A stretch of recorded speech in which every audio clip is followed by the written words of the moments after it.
Hey, everyone. Feel the excitement about how the eye is coursing through your veins. That was a raucous roar of a reading back. Actually, I'm kind of excited about today because we get to talk about something other than me standing up here talking the entire time. We actually get to do something active. I will say, uh, when I started learning about teaching, basically when I was we as part of the PhD program, we do not get taught about how to teach, which seems like a big gap in our knowledge. We're taught how to do research, and they said the teaching will come as an ancillary tool. And so I started out when I started teaching it to Truman State, and it was all lectures. And that is the most tedious and boring thing. It's necessary in some regards, but I'm trying to transition away from that in some of my classes. I will say I'm still kind of on the lecture train and auditing. I'm moving a little bit further away from that, and I'm probably in the future going to be very far away from that.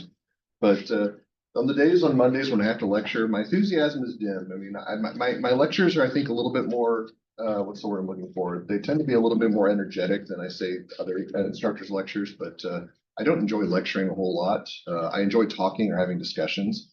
Moreover, I enjoy doing activities. So that's why I'm excited about today, because we're going to be working on something together. And if I could have all of my classes work like this is the way that I would work it.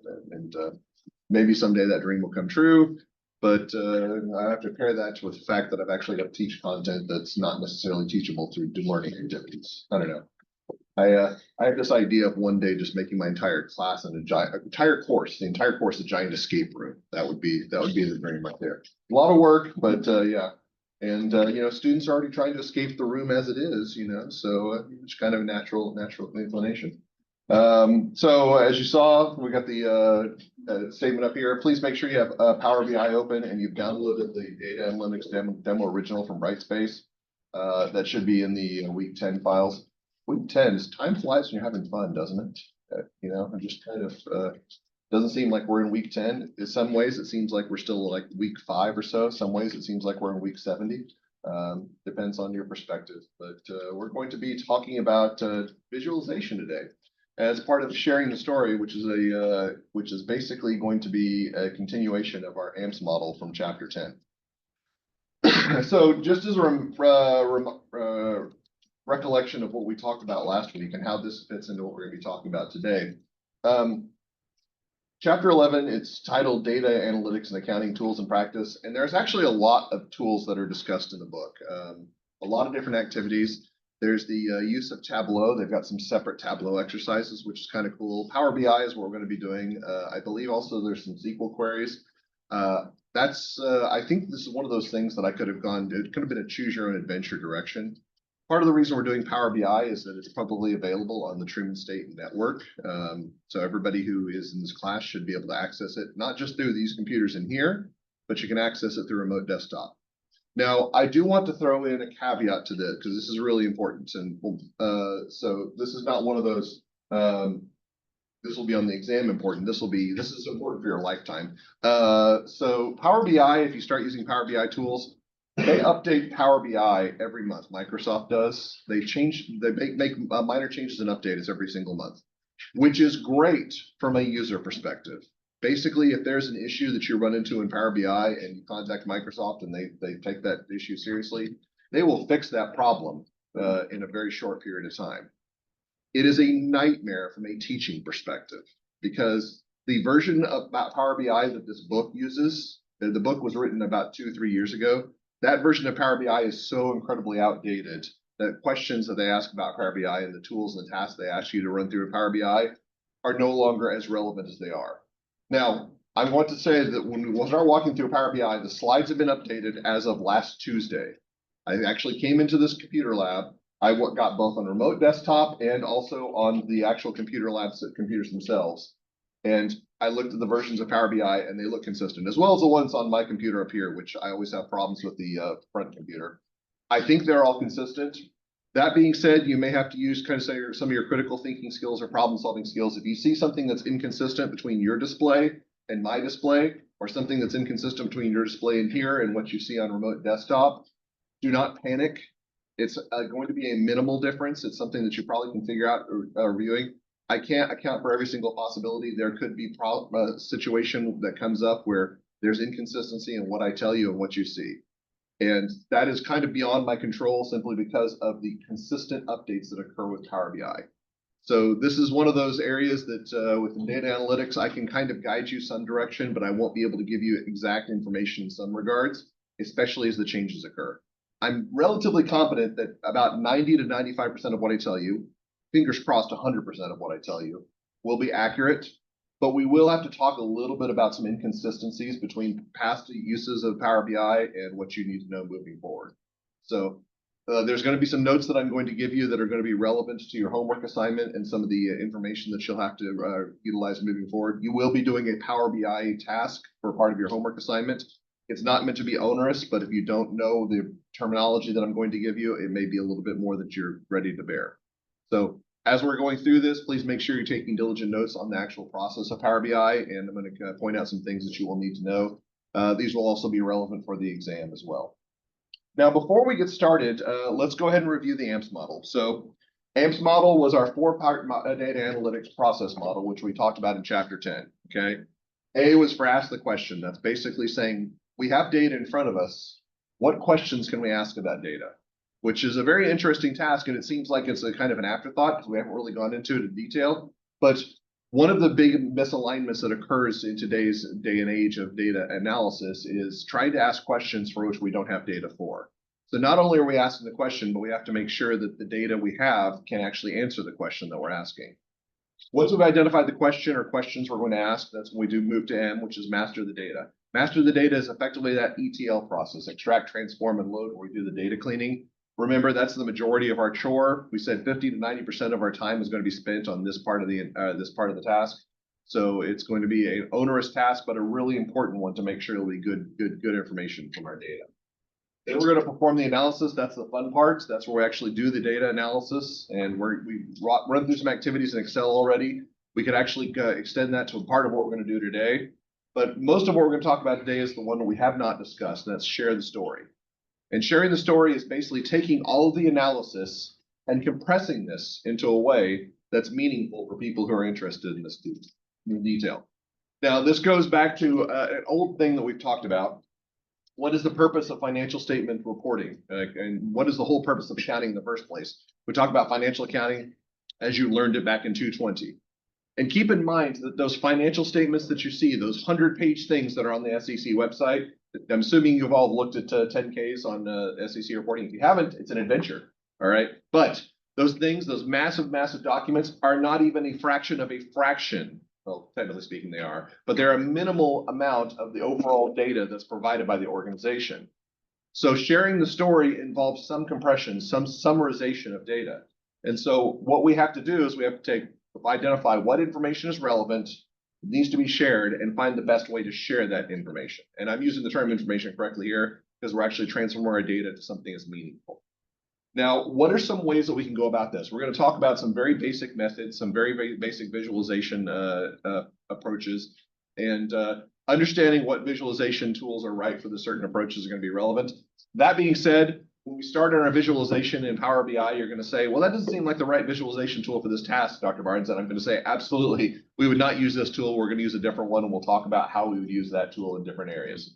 But let's go ahead and talk about visualization at a very general level. This is the process of presenting information through images. And this is really important because contextualization occurs much more readily when people make visual representations of the information rather than just present the information themselves. So I've already talked about it in class. One of my biggest nightmares back in 221 is when a group really wanted to convey all of the work that they did. And so they would go through the 10K, they would do their analysis and prepare their presentation, and then they would put entire financial statements in their slides. And I would say, well, tell me what the financial statements are telling me. And they go line from line and talk about each of the accounts. Says, no, that's not what I'm talking about. They put this into summarization, highlight the important points. That's the goal of visualization, is to basically compress this down to important points. We can actually look at aggregate data, but we're summarizing it in a way that's meaningful to users. And this is one of the most important things that we've learned, is that if you can use good visualization tools, you can actually extend a lot more detail than you would if you just presented in an aggregate format. So you're probably familiar with some of these things up here. We're not going to be talking about all of these. We're going to be talking about some of these approaches and why they're used in certain situations. So Let's go ahead and work through a few of these, and some of these you're going to be familiar with, some of these may be somewhat new to you. But one that you're probably the most familiar with is going to be vertical or horizontal bar charts. This is kind of our default in Excel. When we get to Excel, we say, okay, I need a visualization, bar chart. All right, that's good. And bar charts are still exceedingly useful. They're simple, but they're still exceedingly useful.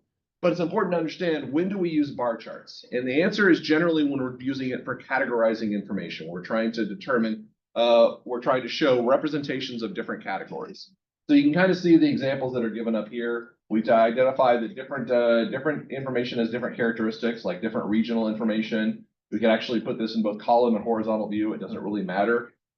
We can also separate this out according to regions, according to the period of time. But basically, when we can easily categorize data, that's where we're going to use a visualization that just basically says, okay, here's how it represents according to other data that's categorized differently. Okay, and how we categorize data can be completely subjective. As long as we have a category that distinguishes. Like if I were to distinguish accounting majors versus non-accounting majors in this class, or juniors versus seniors, sophomores versus juniors versus seniors, or class in this situation. Or I could say Missouri residents versus non-Missouri residents. There's a lot of different ways to categorize people just within this class altogether, and these are all distinctions. Now, it's important to note that we have to be categorized cleanly. I can't say Missouri residents versus non-accounting majors, because that is not a clean distinction. It does need to be a clean distinction where there's one aggregation that's applicable in all situations and no overlap, because there may be Missouri residents who are non-accounting majors in this room, so there's no way to actually set that distinction. So categorical information, very simple, very, very powerful though, very important, and so that's why we still have Excel tools that allow us to utilize this. All right, next is going to be histograms, and you're going to say histogram looks just like a bar chart. And you're right, it does look like a bar chart, but it has a really, really important distinction from that. It's going to actually show distribution. All right, it's going to show distribution. Now, how does that separate it from a bar chart? Keep in mind, for a bar chart, we're trying to categorize information. There's still categories, but usually this category is based on a specific variable, okay, a specific single variable across a range of values. Easy way to think about this, I showed you a histogram in this class already. That was actually the grade distributions that were in this class, okay? Now, admittedly, I could have gone into a lot more detail, which would have been more relevant to histogram. I could have shown you the grades for every single point distribution. Like I could have said 100 points, 99 points, 98 points, 97. I did categorize them, which was why it looked more like a bar chart when we did at that point. So I categorized them according to letter grade, but that was effectively a distribution. It did show you a scale that was decreasing in grade. That was an example of a pretty easy distribution. And again, there's not a tremendous distinction, but we kind of think about it when we talk about values. If we're talking about numeric data as being our univariate data, then that's usually where we're going to use a histogram for that particular purpose. Next is one of my personal favorites. This is going to be scatter plots, and this is basically correlations between two continuous variables, okay, two continuous variables. If you've taken a statistics class, you're probably fairly familiar with this, okay? This is trying to show relationships as one variable changes, how does another variable change? So you'll notice it says y-axis values and x-axis values. In regression analysis, generally what happens is you've got multiple x-axis values, but you hold all of them constant except for one, and then you see, if I change this one variable, how does that change the y variable? So this is considered to be our independent variable right here on the y-axis. This is considered to be our dependent variable. So I change my x-axis, what happens to the y-axis? And this is what this is meaning to show. If you've ever done a regression analysis, which I think many of you have, because you've probably taken Dr. Otero's class, and I think she teaches regression or linear regression in cost. Linear regression is basically saying, how do I create a line that best represents the fit for these values? And you can kind of see there's kind of a natural inclination with this scatter plot. It's not a clean inclination. It's not like a clear line, but I could say my line kind of goes right across here. And there is a steady increase, it appears, a trend over time. So even though there's some inclination of a line, it's not a perfect inclination of a line, okay? So that's this is one of my favorites, although I will say it's not the most visually appealing because it doesn't really give a lot of information. It just kind of shows a trend. Most visually appealing are going to be ones that are tools that are kind of new relative for use. One of the most important ones is going to be this one, geospatial, okay? This is going to be where we have maps and simple maps that can show geospatial distribution. This is one of those ones that we'll work with when we start working in Power BI. If we actually have the region or can actually delineate the region within our data, then we can use maps to show how does the distribution work on a geographic basis or a geospatial distribution. The one that you're probably very familiar with, these are line charts, okay? Line charts are frequently misused. We tend to conflate them with bar charts, but usually when we're using a line chart, we're trying to show time distribution. So remember those trend analyses that you learned in your finance classes and back in 221 when you're learning financial analysis? That's basically when you would use a line chart because you want to show how the trend changes over time. So you can kind of see here, we've got a period of time from 2014 to 2021. And we see the dots show the point in time, but the lines actually show whether there's an increase or a decrease between those periods of time. That's usually what we're supposed to be using a line chart for. Again, they tend to get misused. We tend to use them in categorical data when we probably shouldn't, because Excel doesn't make that distinction when we try to use a chart. But for our purposes, we should make the distinction that line charts should be exclusively used for and our final one is going to be proportional shares. And this is, we're going to use a pie or a donut chart, which are both great charts because they're both great food, okay? And so pie or donut charts are basically saying what proportion is going to be used or represents out of the whole. So we can kind of see a pie chart of example. This one uses categorical data, but it shows proportional information of categorical data, whereas the other one just kind of shows the rote values for categorical data, which is kind of neat because we can show what representation is done according to different categories within the system. Assuming that, for example, the accounting program, 100% of the work is done by all the professors in the accounting program. If I were to show a proportional breakdown of which instructor or which professor in the accounting program does most of the work, we'd probably see this yellow region. This would be Dr. Caden right here, okay? This would probably be Dr. Otero. This would probably be Dr. Deers. This would be Dr. Eisen, and then like a little thin sliver right here, you know, that you can barely see. That's my work right there. All right, that's the amount of work I'm doing. That's an easy way to make that distinction. All right, so easy, simple breakdown. There's a table that kind of shows the distinction right here with some examples.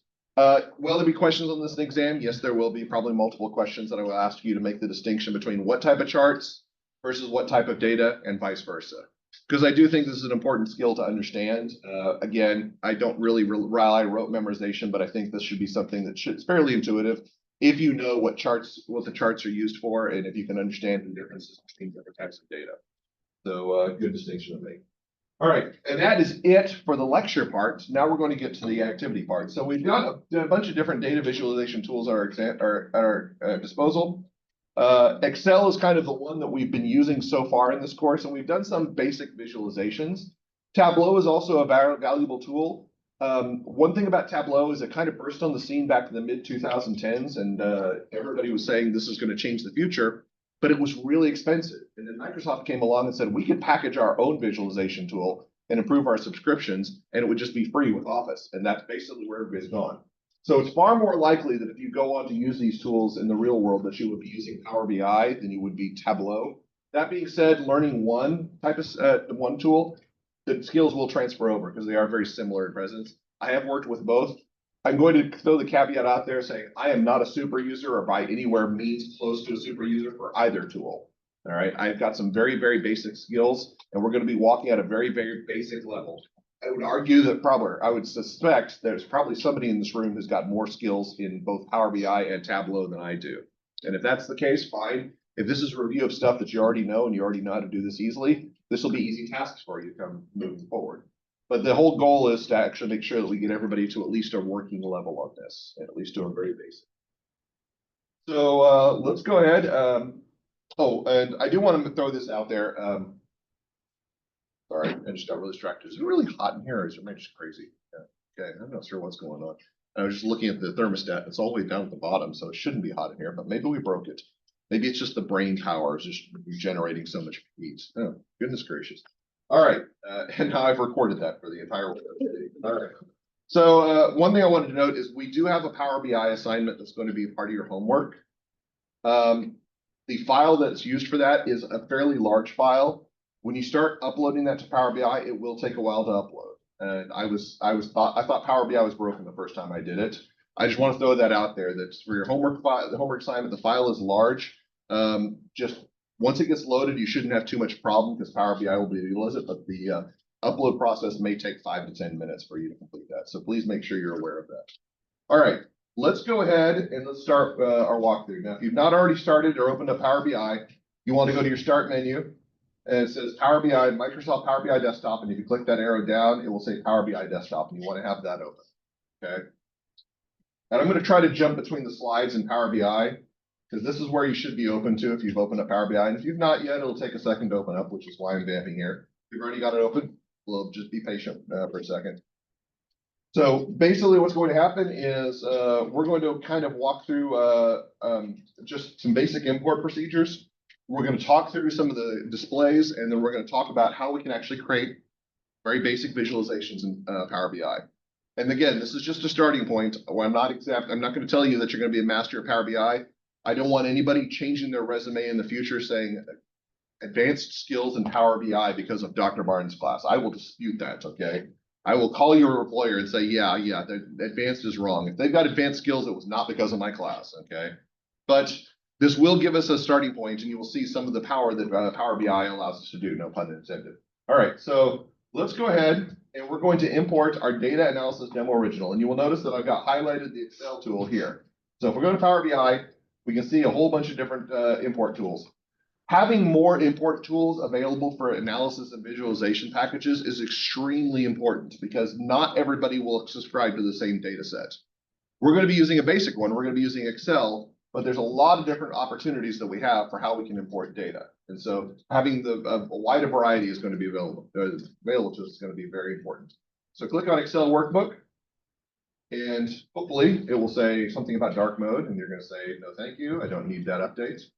You're going to navigate to where your data is downloaded, because I did tell you to download that data. Mine is located on a Y drive in my overstuffed AIS folder. And it's our Data Analytics Demo Original file. So we're going to load that file, and it's going to take a second to connect to the data, and you're going to get a window that pops up, and it's going to show you 3 different tabs within that file. Like I said, hopefully my computer is the one that runs the most slowly. That's the one that I found, but I want to make sure everybody's caught up. So what I'd like for you to do, I'm going to take a drink of water, then I'll explain this. Sorry. I'd like for you to click on all of the boxes next to these tabs. So we're going to import all 3 of these. And once you do, you should notice that previews will pop up with the data itself.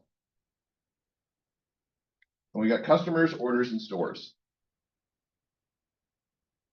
So these are 3 separate tabs that are within this file, and we want to import all of these. Now, it's important to note when we're working in Excel, we have to kind of operate these tabs independently. The analysis we do, we have to jump between tabs. Once we've imported these into Power BI, we can integrate the information, assuming that we've got relationships, okay? So remember we talked about those relationships back when we were talking about relational databases? We talked about how they relate to UML diagramming. We're going to see some elements of that here in Power BI. And I know everybody's like saying, no more UML diagrams to Dr. Barnes, you promised. I said, okay, it's true. We're not going to be doing UML diagrams, but some of the elements of the things that we learned from that will still be applicable. So let's go ahead and click on load. It's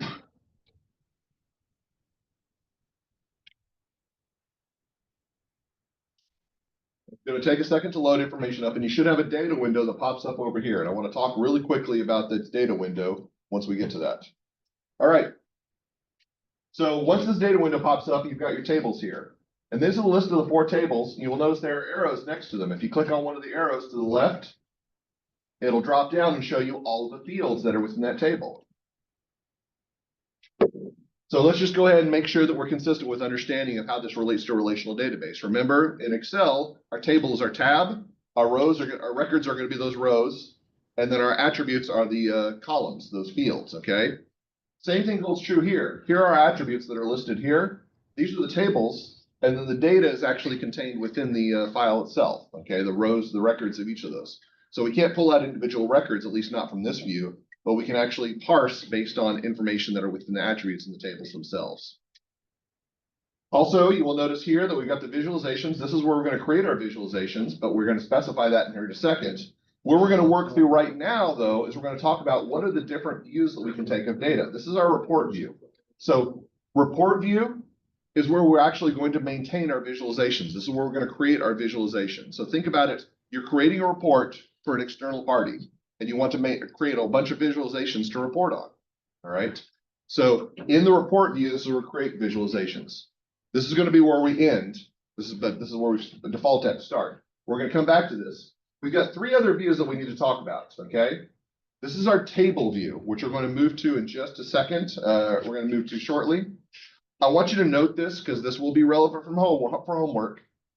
In previous versions of Power BI, this was called the data view. Okay, this is called the data view. So if you see references to data view in your reading, if you're working through the book, they're referring to the table view. Table and data can be used interchangeably. I'm going to refer to it henceforth as the table view, but there is actually a homework question that will ask you, which is not an actual view in Power BI, and data is given one of those options. It is a valid view. It's just on an older version of Power BI. All right.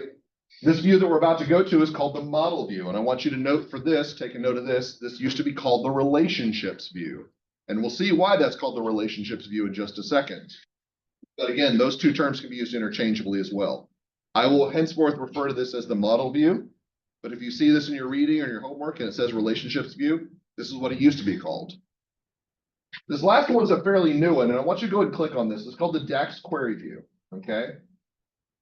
We're not going to utilize this, but basically, if you're familiar with coding in the Microsoft language of DAX, which is data analysis expression, you can actually write queries within this. You can write code within this particular view. Now, I don't teach coding in this class, which is one reason we're not going to use this, but this is kind of a neat little tool because a lot of people have talked about the need for like a backend where we could actually create code. This is very similar to structured query language, SQL. It's a little bit different in format, but for the most part, it's very similar in concept. This is where we would actually write queries. So this is a new 4th view that's actually been added into Power BI since last time you used it, which was last semester. All right, go ahead and click on the model view.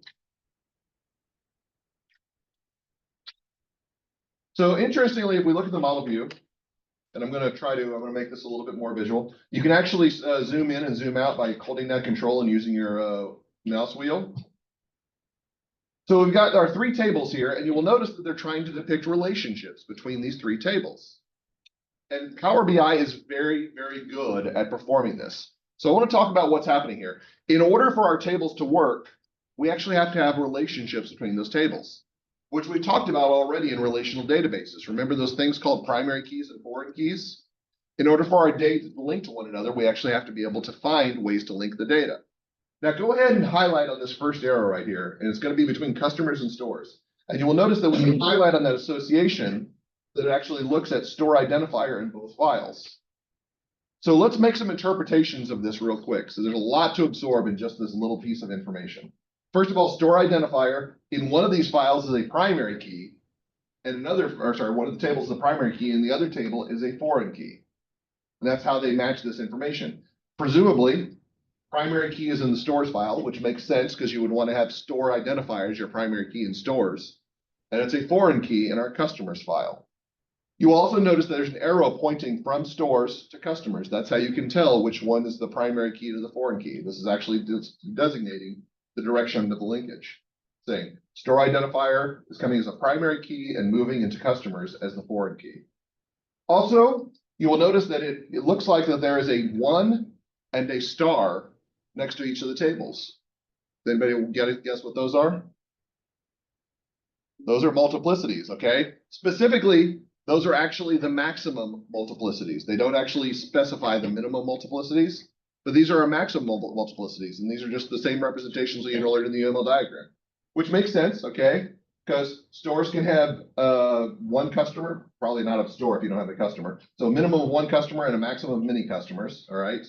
Customers can go to 1 store and only 1 store, which again, this is a little bit of a delineation because you say, well, Dr. Barnes, customers could go to multiple stores. Keep in mind that we're talking about single transaction analysis. So a customer would go to a single store. They would be designated as a single store. They would be designated differently if they go to a separate store. So that's a little bit of a loose interpretation. You may argue this should be a many, but ignoring that, this is how they represent it for this particular structure. Taking it hold true here, we can actually highlight this association. And then we can look at this association here. We see primary key to foreign key flow in all 3 tables, which makes things very easy because now we can create relationships between all three of our tables. Now, one quick note, and this is a very, very minor note, you will notice that there are solid lines here between stores and customers and orders, but there's a dotted line here. All that really means is these are our primary relationships that we're going to build on. The relationship between stores and orders is a secondary relationship. It's not a major consideration. Now, does that mean we can't create queries that relate to information between those two tables? Absolutely not. We can actually create the same queries. It just means that usually those queries will not provide as powerful or much detailed information as the relationships that we're looking for customers between stores and customers and orders. It's going to be kind of a relationship that's secondary in nature.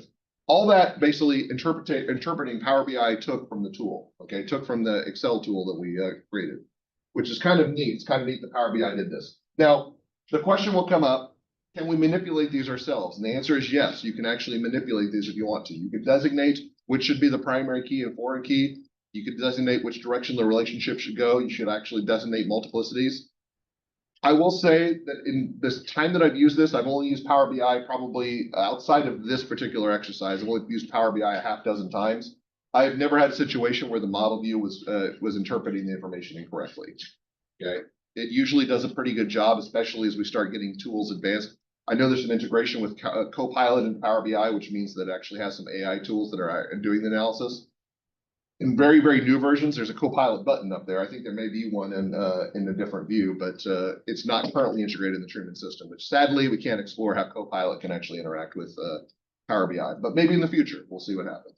All right.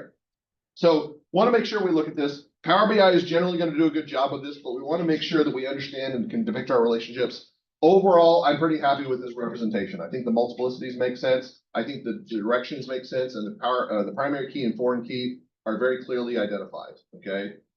So as long as we can do that, again, you will likely not have to do any manipulation on your part on this end, but you should make a good practice of checking this information nonetheless to make sure that there is consistency.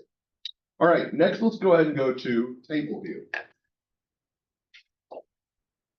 And it's going to default on customers. What I'd like for you to do is I'd like you to go to table view for orders.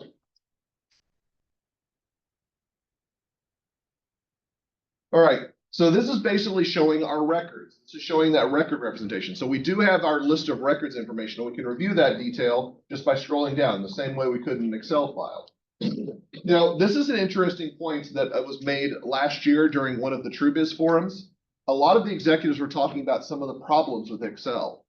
And one of the biggest problems they talked about in Excel, they acknowledged the need for Excel skills, okay? So I don't want you to say, why are we wasting our time in Excel, Dr. Barnes, if they said it's a bad tool? They're not saying it was bad, but they said there are problems with it. So Excel skill is important, but one of the biggest failures of Excel is when you make a change in Excel and you save that file, that change is permanent, okay? Which is certainly a problem for corruption of information. If you're performing data analysis and you open the original file and start changing the data in Excel and accidentally save it, you have changed the structure of that original data. Which is why whenever you get into best practices of data analysis in Excel, they tell you to save a separate file and do your analysis in that file instead of the original data file, because you don't want to corrupt the data itself. With newer data analysis tools like IDEA, Alteryx, Tableau, and Power BI, they actually retain the characteristics of the original data, but you can manipulate that information within the tool itself, which is kind of cool because it allows us to perform tasks that we would normally perform in an Excel file without corrupting the data itself. So we're going to do just a very simple one. We're going to do a very basic one. What we're going to do is we're going to look and see if we can actually check this information here. So you'll notice that there are three fields here: quantity sold, sale price, and sale amount. Now, presumably speaking, this is not a particularly difficult question, so don't think it's a trick question. Should the quantity sold times the sales price equal the sale amount? Is that the way things work in the real world? If you buy a certain amount of something at a certain price, that's the amount. So presumably, these numbers should have checked. So could we create a check field to actually make sure that the sale amount is correct? The answer is yes, we can, okay? So that's what we're going to do. Let's go ahead and add a new column here. And we're going to change this column name. We're going to call it test amount.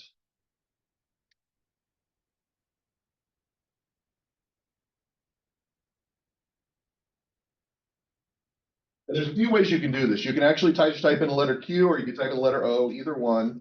But what you're looking for is you're looking for a field called orders and then in brackets called quantity sold. And you're going to click on that. And then we're going to hit a star because that's our multiplication symbol. And then we're going to multiply it times sales price. So orders times sales price, there we go, order times sales price.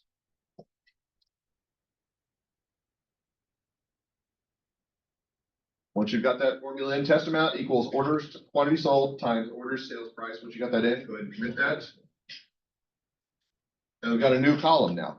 This does not change the base data, by the way. This is just something that's been added into our into our workflow here, into our analysis. And we can compare these numbers here. Now we can do it manually and see it looks like pretty good, but we can add another column to check and make sure that those numbers are equal to one another. So that would be an easy way to go about that. So kind of a neat little external tool that allows us to add additional information for analysis. Let's do one other thing real quick, just for purposes of my sanity. Okay, let's go ahead and change each of these fields. So I want you to click on quantity sold. Click on sales price, and up in format, change this to currency.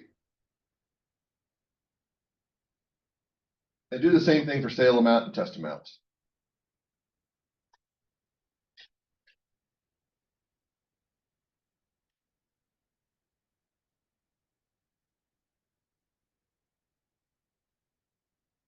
So now our currency items and our monetary items are in currency. So makes things a little bit easier for us. Okay.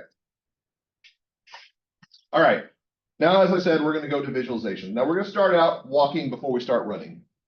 So the very first thing we're going to do is we're going to do a bar chart, okay, because that's what we're familiar with in Excel. So let's go ahead and let's just do a stacked bar chart, which is the very first symbol, upper left-hand corner. Click on stacked bar chart. And you're going to notice that the window starts out really, really small.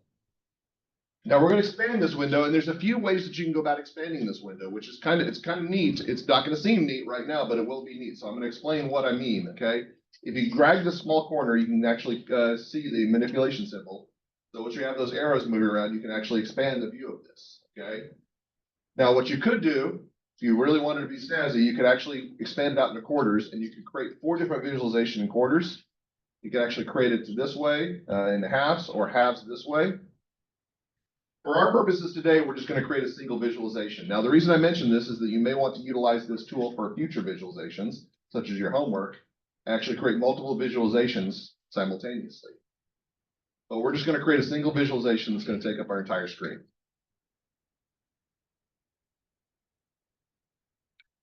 All right, so what are we going to visualize? Well, let's go ahead. I said we were going to create any visualization between stores and orders, but I lied. We're going to actually create a visualization based on stores and orders. Okay, let's go ahead and find state down in our stores file. So it's down here with stores. Look at state. And I want you to drag state onto the y-axis. So where it says y-axis here, just go ahead and pull it and just drag it over there. And that by itself is not going to do anything because we have a y-axis, but we don't have any values for the x-axis. So for x-axis, I want you to go to sale amount.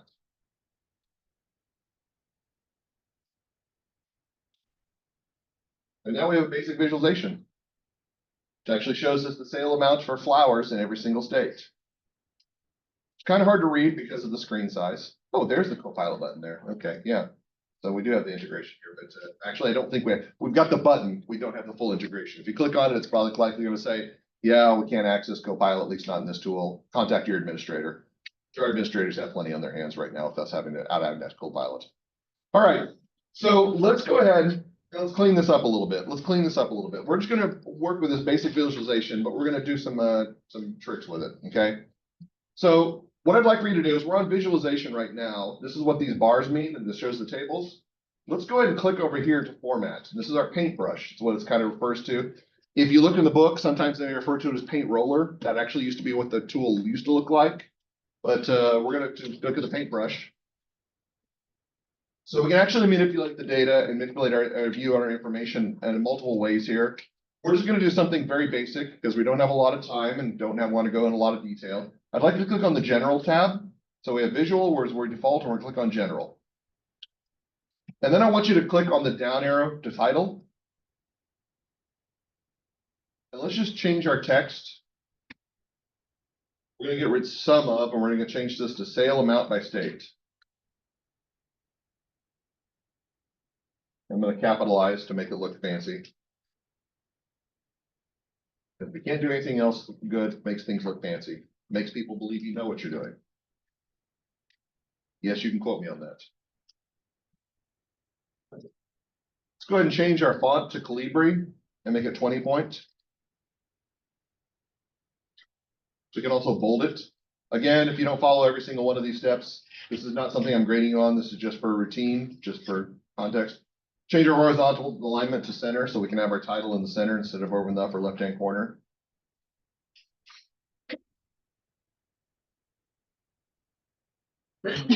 All right. So there's some ways that we can actually change that. And we just changed the title. There's multiple different ways we can format our visualization, but that's a pretty basic one. Go ahead and go back to our visualization. Okay.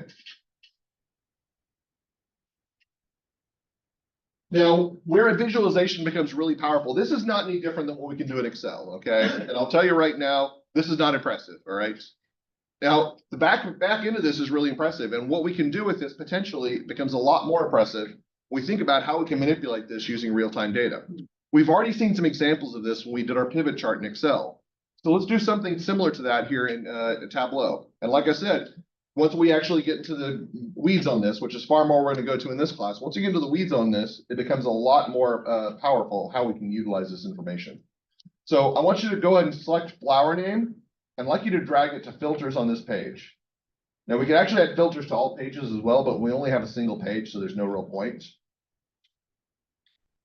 And this actually allows us to add a filter to our data, which means that instead of looking at all fields simultaneously, we can specify fields that we want to look at. So we could click on baby's breath and change our filter to just that flower. Or we could actually see what's going on with carnations. Apparently Arizona is a big fan of mixed carnations, okay? Big fan of mixed carnations, which I tried to determine, does it have anything with the bowl games that go on in Arizona? And I couldn't remember, but yeah, anyway. We can actually look at all carnations together, all the categories. And then we can just default and go back to all.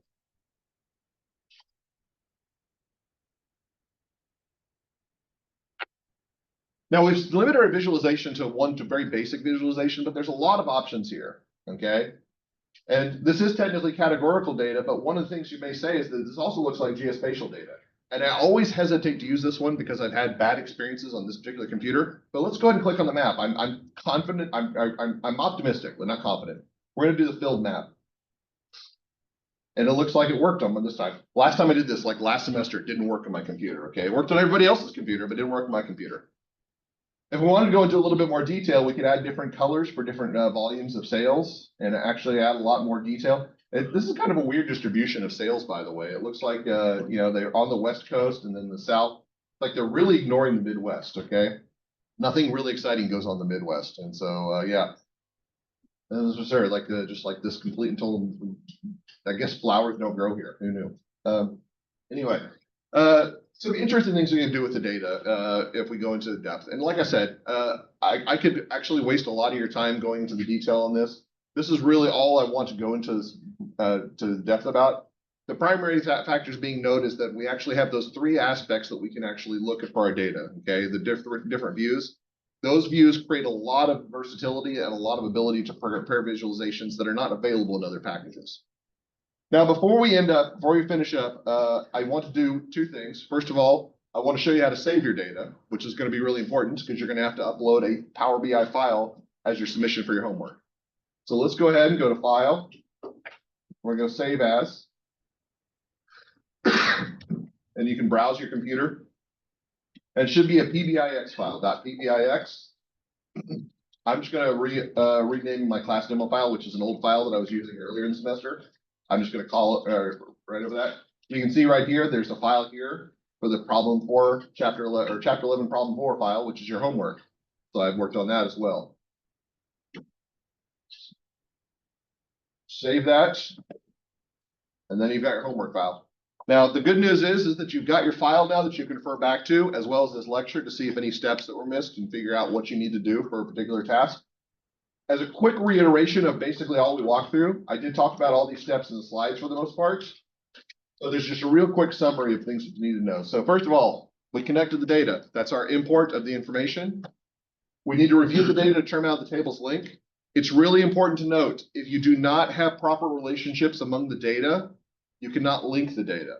In earlier versions of Power BI, there had to be a manual joining of the details. This has actually caused me some fits in some prior tasks that I tried to run where I didn't have relationships that existed. You have to have relationships among your data to be able to link the data across tables. We're going to join the table in the model view, and Power BI will hopefully do that for us. It will do that for your homework. God willing, it did it for when I was walking through the homework. We're going to calculate new fields and change the formats of the table view. This is something that will actually allow us to manipulate information in the data and ask questions without changing the data itself. And then ultimately, we'll create the visualizations, and we can add our filters where desired, which makes our visualizations adaptable in real time, which is one of the big advantages of tools like Tableau and Power BI. So that's that. That is enough to help you get through your homework assignment. You will do slightly different tasks in your homework assignment with a much larger file, but it's not intended to be difficult or time consuming. So best of luck with that. I will see you all on Wednesday for next week.